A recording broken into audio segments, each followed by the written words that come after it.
তোমরা দেখতে পাচ্ছ এখানে একটা মানুষ হনুমান বানর বসে আছে, যার কোনো কাজকর্ম নেই, রাত দিনে ছাদের উপরে বসে থাকা কাজ। দেখতেই পাচ্ছ,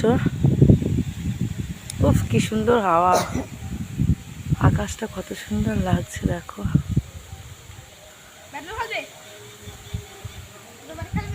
আগামীকাল ছাদ ঢালাই হবে বলে শাটারিং পুরো কমপ্লিট হয়ে গেছে। আর যদি জল আসে তাহলে পরে শিকগুলোই জং পড়ে যাবে, জানি না কি হবে। ওরে আমার সোনা রে, চুমুরে ভালো হয়তো গো, এই শিখে জল পড়লে যে শিখ জং ধরে যাবে।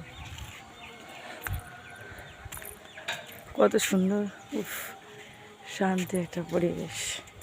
এটা আমার বুড়ি ঠাম্মি, আমার একটা মাত্রই ঠাম্মি।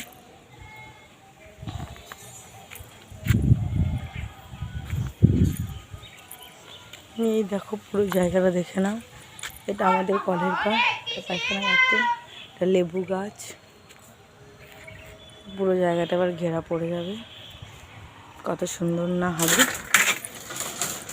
এই যে বাদরটা এবার নামছে, বাদরটা আবার আমার গায়ে থুতু ফেলছি। এটা হচ্ছে রাস্তা বাড়ি যাওয়ার আমাদের।